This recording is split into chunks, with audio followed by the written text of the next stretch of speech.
Au bout de 5 minutes, je me suis retournée vers mon papa puis je lui ai dit il y a un peu de bise, t'es pas suffisamment habillée, après quand tu prends froid t'es pénible, retourne à la voiture chercher ton coupe-vent, on continue à pédaler et tu nous rejoins.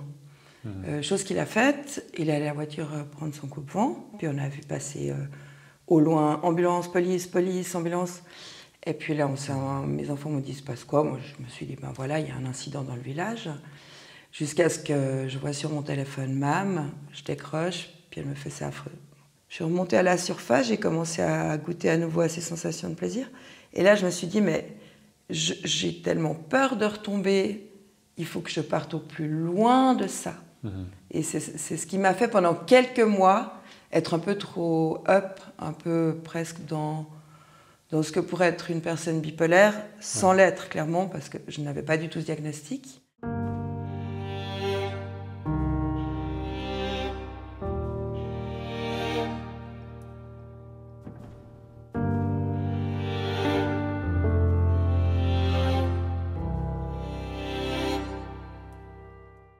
Bonjour à tous, aujourd'hui je suis avec Sarah. On va parler un petit peu de sa sensibilité, de son parcours. Vous allez voir qu'il y a vraiment des moments pas faciles. Ensuite, elle a trouvé la force de remonter après une très très longue dépression.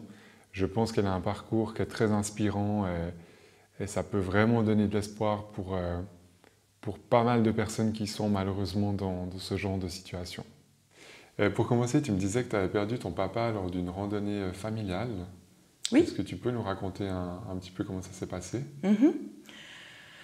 Donc on passait le week-end dans le Val de Travers avec mes deux fils qui avaient 9 et 11 ans, mon mari et mes parents. Et puis un dimanche, on a décidé de faire du vélo et d'aller longer la Reuse. On s'est parqué à la gare de Noiregue et on est tous partis joyeusement. Au bout de 5 minutes, je me suis retournée vers mon papa puis je lui ai dit il y a un peu de bise, t'es pas suffisamment habillée, après quand tu prends froid t'es pénible, retourne à la voiture chercher ton coupe-vent, on continue à pédaler et tu nous rejoins. Chose qu'il a faite, il est allé à la voiture prendre son coupe-vent.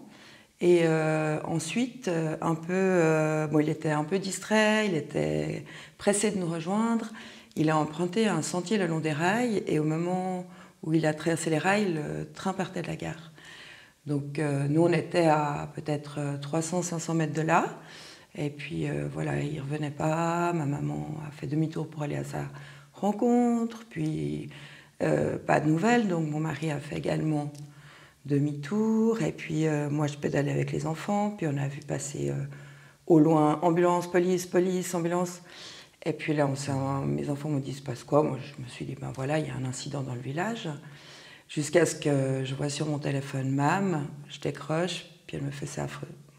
J'ai dit bon ben demi-tour, dans les hurlements, avec mes enfants jusqu'à ce que j'arrive à la gare, que je vois ma maman et mon mari prostré et que je lâche les derniers mots, je dis mais il est au moins pas mort.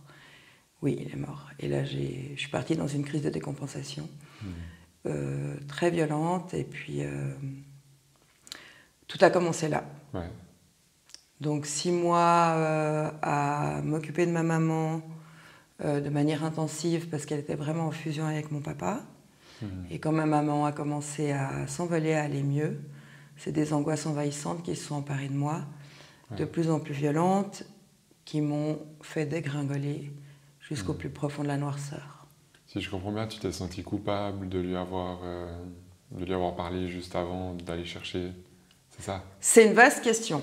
En fait, j'avoue que très vite, j'ai appelé ma meilleure amie, je lui ai expliqué, et je ne me souviens pas, mais elle m'a rappelé que je lui ai tout de suite dit « Je n'entre pas dans une culpabilité, car je ne me relèverai pas. » Donc, c'était assez clair pour moi, mais c'était clair consciemment que je voulais prendre soin de lui et qu'on n'allait pas pouvoir me reprocher ça. Ouais.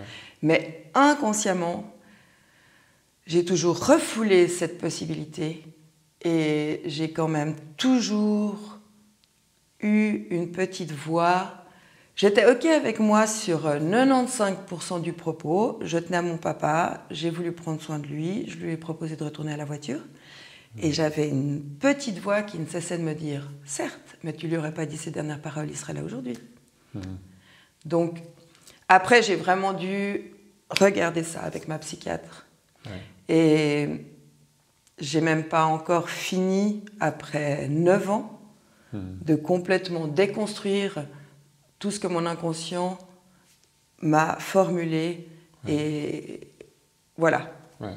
Après, si on part du principe que le début et la fin, donc la naissance et la mort, sont un petit peu écrites à quelque part, en tout cas c'est mon point de vue aujourd'hui, peut-être que, je vais dire ça comme ça, s'il ne serait pas parti de cette façon, il serait peut-être parti d'une autre façon, tu vois. C'est clair. Assez proche de tout ce à moment-là.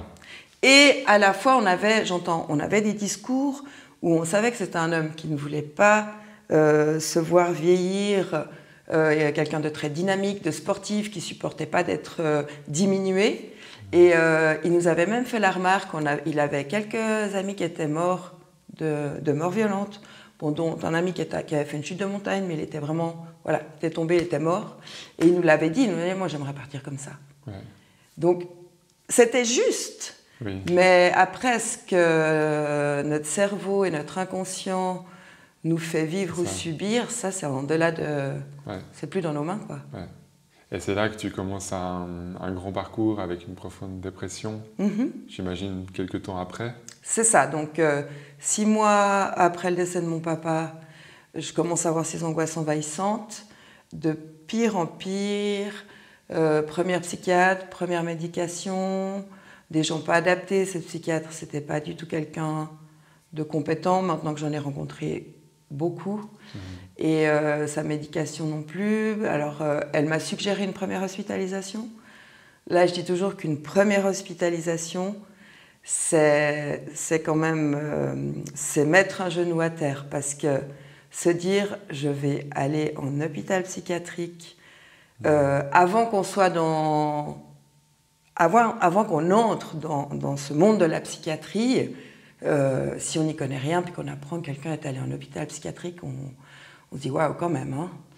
Et moi, au final, j'ai fait 3 séjours dans des hôpitaux psychiatriques différents.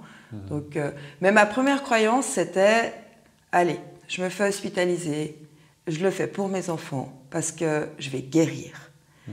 Et très vite, j'ai passé 1 mois dans ce premier hôpital, et j'en suis sortie vraiment, ça n'allait pas mieux, voire au contraire. Donc j'ai compris qu'une telle maladie, c'est pas malheureusement 1 mois d'hospitalisation qui nous guérit, hélas. Ouais, c'est ça. Donc vraiment, tu fais 1 mois, puis ensuite tu vas, j'imagine, tu fais plein d'autres médecins. Oui, c'est ça. J'ai fait 1 mois. Je trouve même que c'est très discutable, ces hospitalisations. Elles sont indispensables en situation de crise, mais pour un rétablissement, moi, j'estime que c'est pas de cette manière. J'estime que... Parce qu'on est mis à l'écart.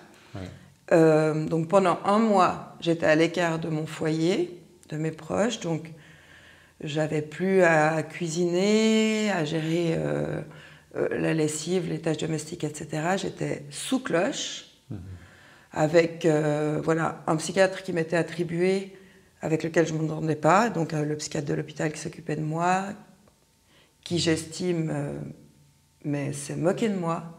J'entends une personne que je cite dans mon bouquin, où vraiment, rétrospectivement, il me prenait pour une idiote, quoi. Mais je n'avais pas suffisamment de ressources pour me défendre à ce moment-là. Donc quand on est mis sous cloche comme ça pendant 1 mois, puis qu'après, on nous dit, ben voilà, maintenant c'est le terme du séjour. Faites votre valise, puis rentrez chez vous. Ben, moi, j'étais encore plus désarçonnée qu'avant. J'avais peut-être perdu encore le peu d'habitude que j'avais pu conserver dans ma routine. Donc, moi, j'estime que pour un rétablissement, c'est un peu ce qui m'est arrivé sur la fin de mes 4 années de dépression. Ça doit être inclus entre une prise en charge, mais un quotidien, une prise en charge de notre quotidien, en fait. Oui, pas juste un moment, c'est ça. tu ressors. C'est ça. C'est ça. Voilà, le quotidien, et dans mon quotidien, peut-être des aides si j'arrive pas à assumer mon quotidien, et puis des prises en charge de l'ordre de... J'avais des ateliers, j'avais un atelier cuisine à l'unité de réhabilitation de Seury. Ça, c'était donc, je parle des derniers mois, sur mes 4 années de dépression, mes 6 derniers mois peut-être, où sur la fin, j'ai encore fait une dernière hospitalisation à Seury, et là, c'était extrêmement violent. Mais à partir de là, on m'a donné une infirmière de référence, et avec elle, on a construit, et aussi beaucoup grâce à mes proches et mes amis qui m'ont encadré, et on a fait un planning, un agenda, avec tous les jours des petits rendez-vous qui me forçaient à me lever, à me préparer, à me mettre en route, mais avec un pied à la maison quand même. Un mélange des deux, et une petite activité professionnelle que j'ai pu reprendre, mais très très courte, avec, comme je suis enseignante, j'avais la chance d'aller dans une classe, mais juste en tant qu'observatrice.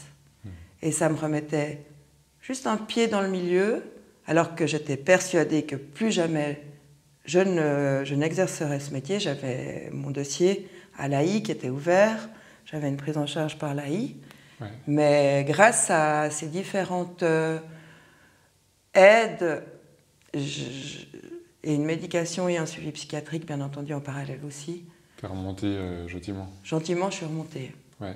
Tu te rappelles d'un événement particulier ou de quelqu'un ou quelque chose qui t'a vraiment fait un déclic pour remonter? Tu as eu un moment donné où tu as vraiment senti une accélération de quelque chose qui va mieux chez toi?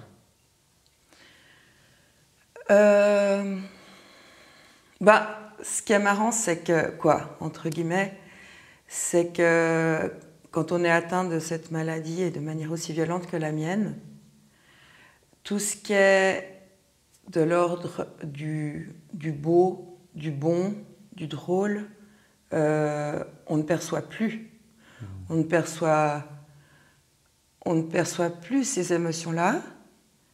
Et je me souviens pas exactement à quel moment, mais je me souviens qu'il y a un moment donné où j'ai trouvé un paysage beau, avec une lumière particulière, et tout à coup je me suis dit, waouh, ça m'a touchée là. Je me suis dit, mais c'est quoi ça? Et c'est vrai que je me rappelle pas précisément quand, mais je me rappelle avoir ressenti pour la première fois à nouveau cette émotion-là. Ouais. Comme si c'est une émotion, une sensation que tu connaissais plus. Ouais, complètement. Depuis bien plusieurs mois. Depuis 4 ans, je dirais. Ouais, ok. Ouais. Puis tout d'un coup, ça revit en toi. Ça, tout à coup, ça revit, et au même titre que l'humour.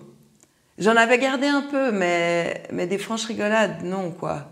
Ouais. Et voilà, vraiment, toutes ces belles émotions qu'on peut vivre au quotidien, et là, du coup, dans ma situation, ça a été un peu compliqué parce que je suis remontée à la surface, et là, j'ai eu besoin de partir très loin dans une intensité de ressenti de l'ordre de l'adrénaline, quoi. J'ai eu besoin tout à coup de sortir, et puis je dormais très peu, je faisais également 1 heure de course, puis 1 heure de yoga derrière, puis après j'avais des rendez-vous, puis j'allais de plus en plus au travail, parce que je faisais une petite reprise progressive, etc. Et sur le moment, j'ai pas trop compris ce qui m'arrivait, mais maintenant, avec le travail que j'ai fait, j'ai compris que je suis partie tellement loin dans la dépression, tellement loin dans la noirceur. Je suis remontée à la surface, j'ai commencé à goûter à nouveau à ces sensations de plaisir. Et là, je me suis dit, mais j'ai tellement peur de retomber, il faut que je parte au plus loin de ça. Et c'est ce qui m'a fait pendant quelques mois être un peu trop up, un peu presque dans dans ce que pourrait être une personne bipolaire, sans l'être clairement, parce que je n'avais pas du tout ce diagnostic. Mais on aurait pu associer ça à un passage d'une personne bipolaire vers le haut. Ouais. Et puis, bon voilà, par chance, maintenant, je suis bien stable. Mais ça m'a... Et tu crois pas que tu avais le besoin de te sentir vivante? Oui, exactement. Tellement vivante Tellement. Que tu vas à fond dans le C'est truc. C'est ça. C'est ça. C'était clairement ce besoin de me sentir vivante. Ouais. Donc il fallait que je sois atteinte dans tous mes sens. Et intensément. Ouais. Oui, donc tout ce qu'on peut vivre, on va le créer, puis le recréer. Ouais. Pour vivre à fond toutes les sensations. Exactement. C'est ça. Ouais. Cette période qui était très compliquée pendant 4 ans, est-ce que tu as l'impression que malgré tout, elle t'a ouvert un peu ta sensibilité d'une autre façon? L'impression de ressentir les gens, par exemple, je sais pas, d'avoir des intuitions? Clairement, clairement. Vraiment, c'est très net. Je pense que jusqu'au décès de mon papa, j'étais une personne qui avait relativement peu confiance en moi et j'avais besoin de correspondre à ce qu'on attendait de moi de toutes parts. Donc j'étais vraiment un parfait caméléon. J'étais vraiment parfaite à ce niveau-là. Mais du coup, à la fois dans un costume, et puis ce chamboulement, cette machine à laver dans laquelle je suis passée durant 4 ans, avec un travail que j'ai fait sur moi, avec des rencontres aussi passionnantes de toutes formes de thérapie, de thérapeutes, etc. Et mon retour vers la lumière ont fait que je suis autre. Et effectivement, ça m'a amené à changer aussi un peu de cercle d'amis pour certains. Je me suis rapprochée de nouvelles personnes, en fait, qui me correspondent bien et qui sont des nouvelles personnes dans ma vie, mais où on est vraiment... on se connaît peut-être depuis 3 ou 5 ans, mais on est hyper connectés. Et là, je me sens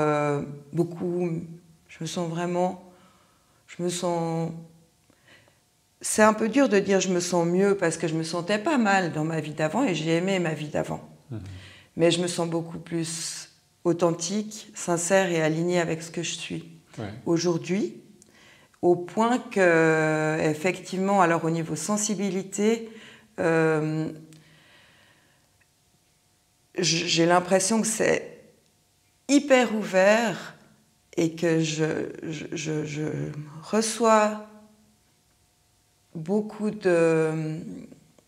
d'émotions qui viennent de l'extérieur. Et comme on en parlait avant, jusqu'au stade où, par moments, c'est trop pour moi. Et je cherche maintenant à mieux gérer ce flux qui m'arrive intensément maintenant. Ouais. Ça parlera, je pense, à pas mal de personnes, soit très sensibles, soit hypersensibles, où tout d'un coup ça s'ouvre x10. C'est et ça. Puis il y a peut-être trop maintenant, que ce soit de ton corps ou même de la tête, mais complètement. des informations qui ne t'appartiennent pas, puis qui stagnent un peu chez toi. Tout à fait. Et tu me parlais aussi d'une envie qui est assez forte, mais des fois presque la sensation de devoir vomir, alors clairement. que c'est pas toi. Tout à fait. Oui, j'ai une journée en particulier où j'avais mon fils cadet qui avait un petit chagrin et puis une amie qui traverse un cancer. Et puis c'est des situations très fortes pour moi. Et c'est vrai que je suis tout à fait OK. Je me sens d'entourer ces gens qui sont hyper précieux pour moi. Mais à ma grande surprise, 1 heure après, dans le train, j'avais une furieuse envie de vomir avec un réflexe carrément qui venait à la gorge.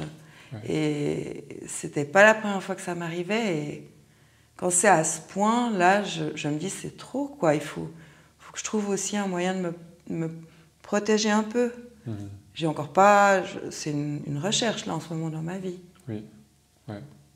Ouais, c'est hyper intéressant. Tu me disais aussi que tu supportais pas les discussions superficielles. Donc tout ça, ça a changé. Mais tu as un tri dans ton entourage qui s'est fait naturellement. Oui, C'est ça. bien sûr. Ouais. Je suis toujours un peu gênée de dire ça parce que qui suis-je pour dire oh, j'aime pas les conversations superficielles. Mais c'est vrai que moi en ce moment, et c'est assez beau parce que si mon livre a remporté un petit succès en Suisse romande, c'est par le fait qu'il est sincère et authentique. Et tous les lecteurs qui m'écrivent, et il y en a eu énormément, me mettent mais merci et bravo. Bravo d'oser être aussi sincère et merci d'être authentique. Et c'est systématique. Tous les retours que je reçois des lecteurs, c'est merci et bravo pour ces magnifiques valeurs, en fait. Et je trouve ça assez fou, je trouve ça génial, quoi, en fait, de pouvoir avoir une forme de... Quoi, ce livre touche, et puis avec mes lecteurs, on est alignés sur ces belles valeurs.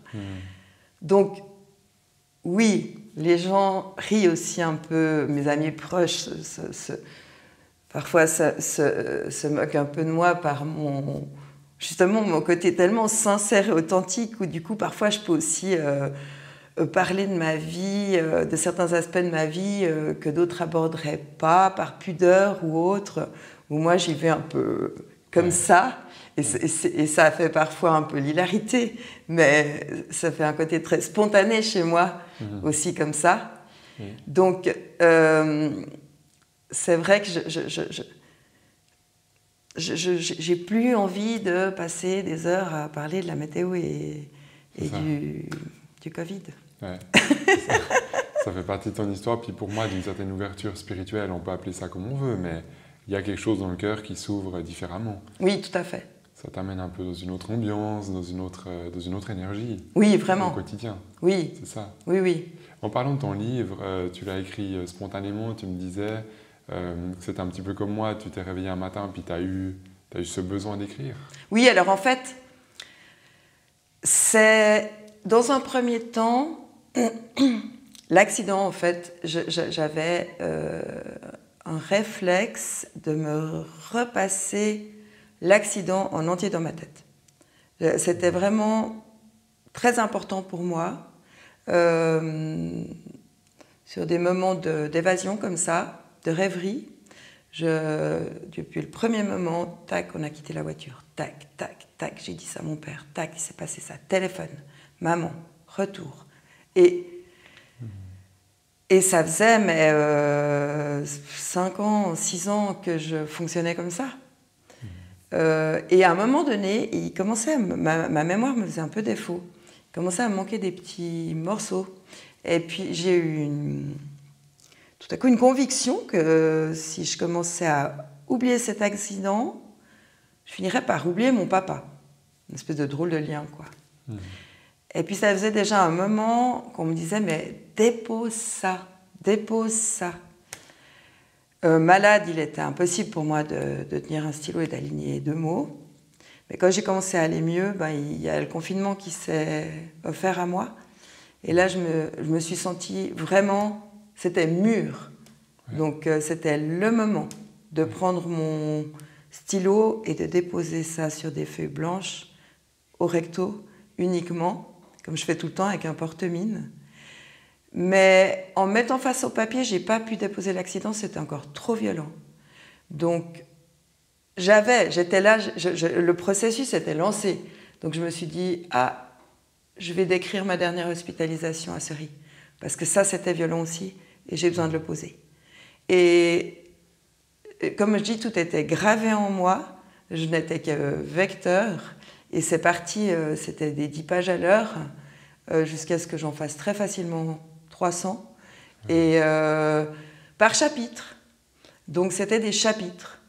Et d'ailleurs, mon livre est constitué de chapitres, et il y a même une table des matières, ce qui est assez rare en fait dans des livres aujourd'hui. Et après, ben voilà, avec une amie à laquelle je reconnais, auprès de laquelle je suis toujours très reconnaissante parce que c'est elle qui m'a dit je peux lire un petit peu, puis elle a lu un petit peu, puis elle m'a dit mais waouh, là j'apprends des trucs alors que nous ça fait 30 ans qu'on se connaît, je t'ai suivi toute ta maladie et en lisant ça j'apprends des choses. Donc je pense qu'il y a un public, je t'aide, on tape ça et puis on remet les chapitres dans l'ordre, on fait une chronologie, on fait quelque chose qui tienne la route et puis avec elle on a passé des week-ends entiers à retaper tout ça et puis après à l'imprimer, puis à trouver un éditeur. Ouais. Et puis ce qui est fou, c'est que ça fait 2 ans à peu près qu'il est sorti, tu me disais, et il est encore dans les rayons à certains endroits. Oui, oui, tout à fait. Ouais. Je vais régulièrement chez Payot à Lausanne, voir s'il est toujours en rayon. Ouais. Il est toujours en rayon, et je reçois toujours des retours de lecteurs, alors moins que la première année, bien entendu. Oui. Mais il continue à se vendre, et...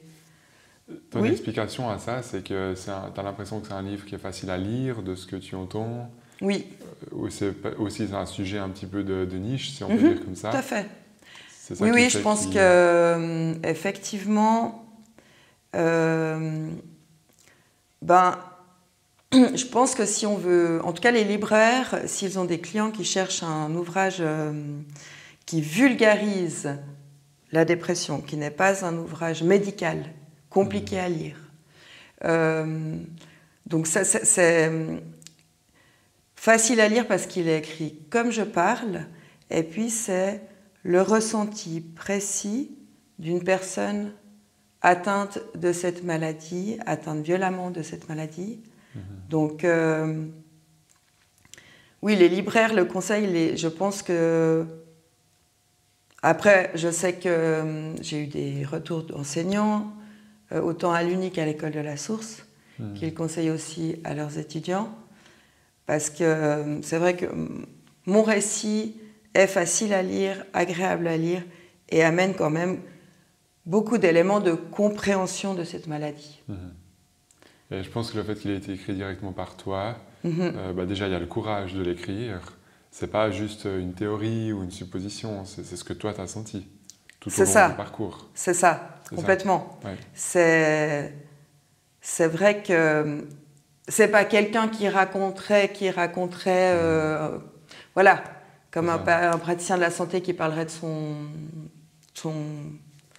pas client, mais de son patient. Son patient, ouais. Là, c'est vraiment ma plume et c'est vrai que du coup, je crois que j'écris vraiment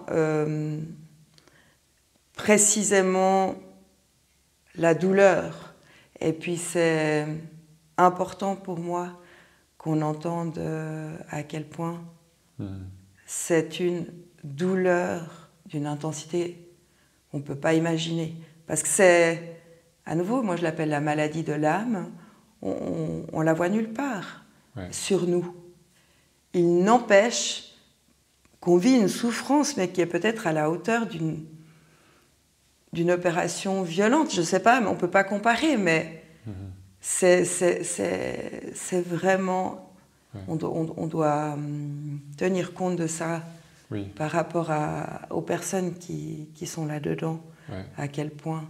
Ouais, c'est ça, parce que tu marches dans la rue, ou même avant, quand tu étais dans cet état-là, ça ne se voit pas direct. Exactement. Par contre, tu rentres chez toi le matin, le soir, et puis tu es constamment prise. Horrible. Dans un état... Je me souviens que le pire, c'était quand j'ouvrais les yeux le matin. J'avais eu un peu de répit sur la nuit. J'ouvrais les yeux, je mettais peut-être 2 secondes à me dire c'est quoi ma vie là en ce moment? Ah oui, c'est ça. Et puis là, les angoisses, elles étaient toujours extrêmement violentes le matin. Extrêmement violentes. Ouais.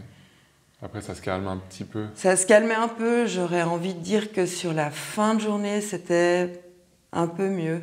Ok. Ouais. Pour moi, c'était comme ça. Oui. Mais chaque matin, tu repars un peu à zéro. À zéro. Ouais. Clairement. C'est ça. Si tu avais quelqu'un qui était dans ta situation il y a quelques temps en arrière où tu étais vraiment tout en bas, est-ce que tu aurais quelque chose à conseiller?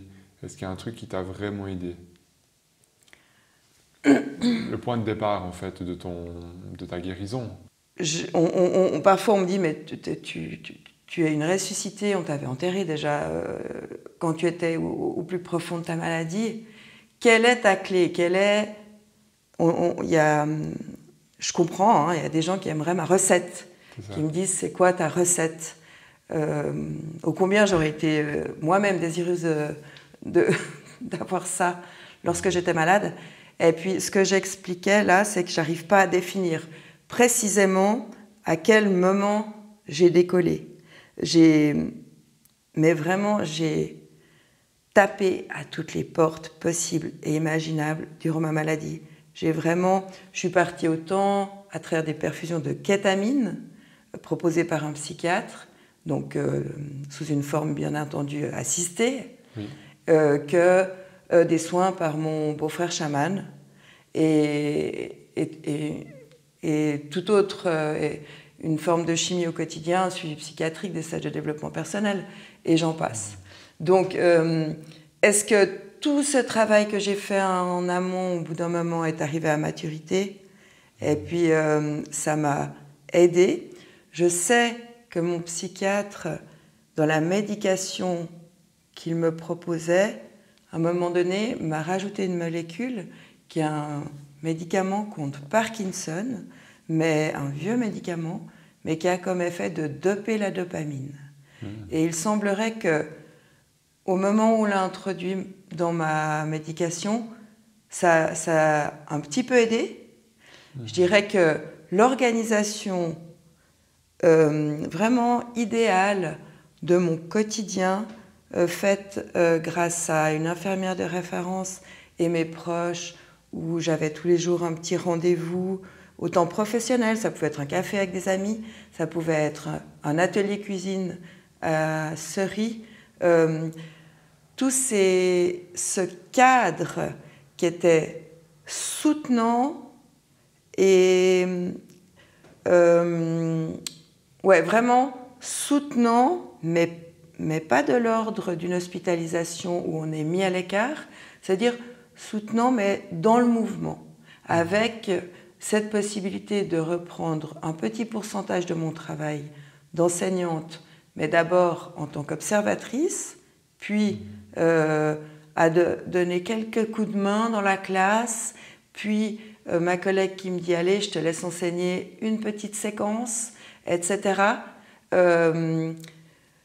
Voilà, ça fait pas mal de choses qui se sont rencontrées peut-être en un instant T et qui m'ont permis de décoller, de sortir la tête de l'eau et ensuite vraiment de partir dans un rétablissement. Ouais. Comme une équation de plein de petites choses qui donnent un résultat. C'est ça, moi je pense. Ouais. Je pense vraiment. Ouais. Tu parlais de développement personnel aussi, tu as quand même l'impression que ça a joué un rôle dans ta guérison? Oui, clairement. Ouais. Non, je pense.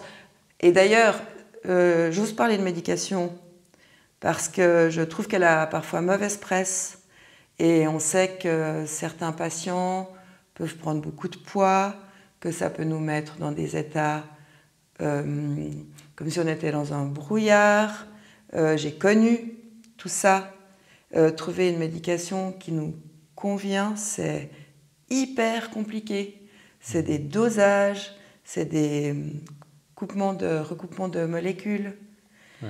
Mais je ne sais plus pourquoi je disais ça. Elle a mauvaise presse, mais pour moi, elle a été utile. Oui.